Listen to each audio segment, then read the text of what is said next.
Soviet textbooks usually wrote that the biggest mistake of Hitler in deciding to attack the Soviet Union was underestimating the spirit of the Soviet people, the advantages of the socialist system, and the leading role of the Communist Party.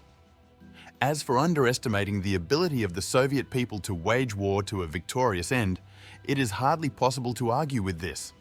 It is only unfortunate that all those who tried to conquer Russia realized this after their defeat. The rest are purely political categories. If we consider the mistakes of the leaders of Germany, which led to the defeat in the war, it is surprising that the Wehrmacht was completely unaware of the state of the Soviet armed forces, as evidenced by German documents on the planning of the war with the Soviet Union. The German intelligence service was unable to provide information on two crucial aspects: the composition of armed forces and the potential for mobilization. In the German General Staff, it was believed that the Red Army had 150 infantry divisions, 36 mechanized brigades, and 32 cavalry divisions by the summer of 1941. The fifth part of all forces would be located in the south and east and would not be able to be deployed against the Germans. The Germans believed that the Red Army would field up to 5,000 combat aircraft and that it had nearly 10,000 tanks. Here is a quote from Churchill, where he says that he is ready to become a communist to have 10,000 tanks. In 1941, no one believed that such an army could exist. In the Red Army, on June 1, 1941, there were 25,482 tanks and 5,260 armoured vehicles. The number of combat aircraft in the Red Army and the Air Force of the Soviet Union was 18,914 units. Only in the western part of the country, 13,924 tanks, 2,015 armoured vehicles, and 8,974 combat aircraft were concentrated. Confirmation of Germany's poor intelligence work is the mention of the presence of 30 motorised brigades and mechanised corps, consisting of 2 mechanised and 1 rifle machinist brigade in the Red Army. However, in 1941 there were no brigades, but there were 29 mechanised corps, each of which included 2 tank and motorised divisions, as well as a motorcycle regiment, which the Germans did not even suspect. By the beginning of the war, the Red Army had a total of 303 divisions, 177 rifle, 2 motorised rifle divisions, 19 mountain rifle, 9 cavalry, 4 mountain cavalry, 31 motorised, and 61 tank. The Germans did not suspect the existence of 7 Soviet armies of the second echelon, which were advancing to the border in June.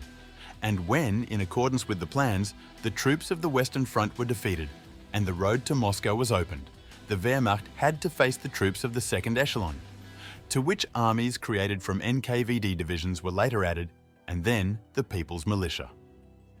The biggest mistake was underestimating the mobilization capabilities of the USSR. In February 1941, General Paulus reported that the Red Army would be able to deploy an additional 40 reserve divisions in the first months of the war and form up to 100 more within 6 months. At the same time, the leadership of the Wehrmacht doubted that the USSR had enough weapons to create new units.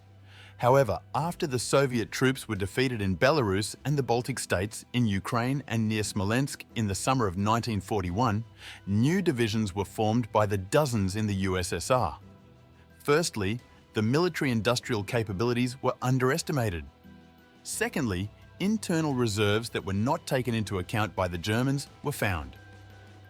According to the note of the People's Commissar of Defence, on the mobilization deployment of the Red Army, dated February 12, 1941, there were about 2 million rifles, up to 20,000 machine guns, 15,000 mortars, 5,076 field and mountain guns, and 1,500 heavy guns in reserve.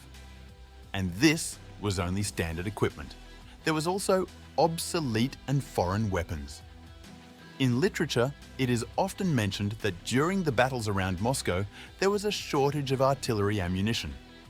Since there was a surplus of artillery ammunition, the reason for this was not only poor ammunition supply, but also dozens of newly formed divisions received non-standard equipment.